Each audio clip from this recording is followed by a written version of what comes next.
Биліктің ауысуы қашанда тұрғындар көңіліне үміт отын жағып, жаңалықтарға ұмтылдырады. Ақмола облысына жаңа әкім келгелде тұрғындар оған шешуін таппай жүрген мәселелерді айтып, жеткізуге тырысуда. Оның блогына хат жазып, қоғамдық қабылдауларына қатынасуда. Сол ұмтылыстар оң нәтижесінде бере бастады. Мәселен, Көкшетау қаласының жолдарын жөндеуге алғаш рет республикалық бюджеттен 1 миллиард 400 миллион теңге қаражат бөлінбек. Бұл қомақты қаражат. Одан да басқа мысалдар баршылық. Облыс әкімінің араласуымен көкшетаулық ардагер, социалистік еңбек ері Сүйіндік Есмағамбетовтің пәтер мәселесі шешілді. Сәуір айында ол қолы жетпеген пәтерді алуға мүмкіндік берер ақшалай қаражатқа ие болды. Қайрат Пернешұлының қызметіне кіріскеніне 2 айдан астам уақыт өтті, ал хаттар әлі түсуде. Жақында әкімге Көкшетау қаласының зейнеткерлері хабар салды. Олардың ішінде қаланың құрметті азаматтары, Ұлы Отан соғысының және еңбек ардагерлері бар. Зейнеткерлер бұрынғы мәдениет және демалыс бағын қалпына келтіруді сұрайды. Олар сонау бір жылдары жұртқа кең танымал болған балалар темір жолының қайта жұмыс жасап, этноқалашықтың қызмет көрсеткенін қалайды. Өз хаттарында зейнеткерлер соңғы жылдары облыс орталығының жаңғыра бастаған орталық бақ тәуелсіздік алаңының Ауғанстандық жауынгерлер скверінің сәні кіргенін айтады. Бірақ бұл қала орталығы ғана, ал Көкшетаудың шеткі көшелері қараусыз қалған. Ақсақалдардың әкімге хат жолдауының себебі сол. Әрине, көлемі қалалық бақтан бірнеше есе үлкен аймақты қамтитын аталмыш бақты қалпына келтіру оңай шаруа емес. Біз түсіру тобымызбен ол жерге арнайы барып, алда тұрған істің күрделі екенінің куәсі болып қайттық.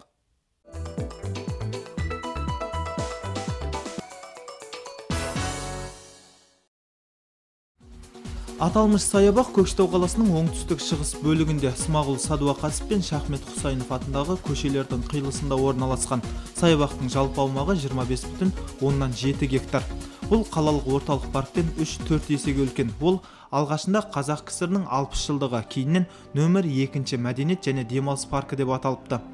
Саябақтағы темір жолдың жалпы ұзындығы 2100 метр болған. Пойыз осы қашықтықта 3 аялдамаға тоқтаған.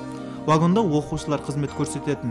Бұл арнайы киім үлгісін киген жас жол серіктердің жолаушыларды гүл шоқтарымен қарсы алып жатқан сәтінен көрініс. Паровозды да оқушылар басқарған.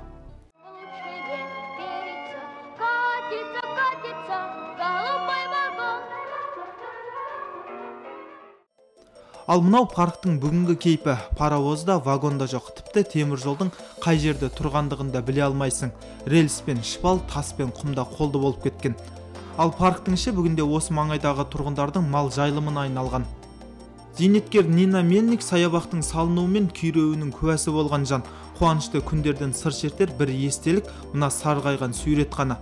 Мұндағы заттың бәрі 90-шы жылдар тәркіленіп кетті. Қазір ел қайта қуаттанды. Мүмкіндік болса оны қалпына келтірсе деген пікірді ұстанғандардың да бірі осы Нина Николаевна.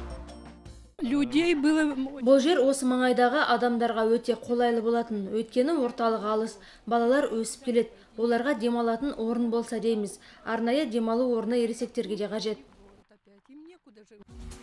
Аталмыш саябақ кеңес үкіметі кезінде Көкшетау темір жолы бөліміне қарасты болған. Сондықтан оның абаттандырылуы, күзет қызметі, балалармен жұмыс істейтін мамандарды әзірлеу жауапкершілігі осы мекеме құзырында болатын. Кейін заңдағы өзгерістерге сәйкес саябақ Көкшетау қалалық әкімшілігіне берілген. Сондықтан оны қалпына келтіру жұмысымен жергілікті билік айналысуы тиіс. Саябақта құрылыс жүргізу туралы мәселе көтерілген соң алғашқы жұмыс нәтижелерді жасала бастаған. Қалалық сәулет және қала құрылысы бөлімі жобалық ұсыныс дайындапты. Ол құжат бойынша саябақта әкімшілік ғимарат, балалар дәмханасы, картинг жолы және басқа да нысандар бой көтереді.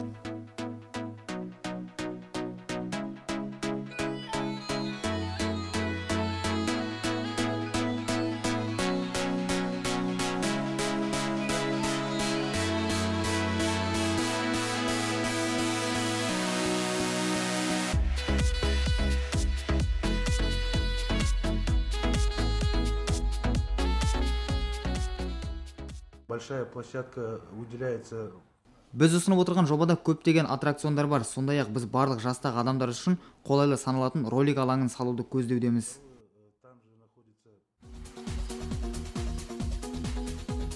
Енді бұл жобаны іске асыру үшін қомақты қаржы қажет. Осы орайда Қазақстан темір жолының Көкшетау бөлімі қолдау көрсетуге дайын екендіктерін айтады. Тек бір кедергі бар. Жер әкімшілік қарамағында, сондықтан олар бұл іске тікелей қатыса алмайды. Если на то будет правительственная программа, Егер ол саябақты бізге қайта берсе, немесе қандай да бір бағдарлама болса, біз мамандарды осы жұмысқа тартуға әзірміз. Ол саябақ тұрғындар үшін қажет. Дұрыс шешім шығарылса, біз жұмыс істеуге дайынбыз. Если Егер Қазақстан темір жолы саябақты қайта қалпына келтіру жобасына қатысқысы келсе, жұмыс істеуге әзірміз. Бұл іске басқа да инвесторлар қызығушылық танытса, оған да қарсылық жоқ. Бір байқағанымыз, саябақты қалпына келтіруге екі тарапта мүдделі. Енді істі жүргізуге кедергі болатын тұстарды бірлесіп шешу ғана қалды. Сондай-ақ ұсынылған жобаны жүзеге асыру құнын да есептеу керек. Ынта бар. Бұйыртса, игі істің нәтижесінде көрерміз. Ердәулет Байдуллаев, Василий Березников, Виктор Полянный, Апта.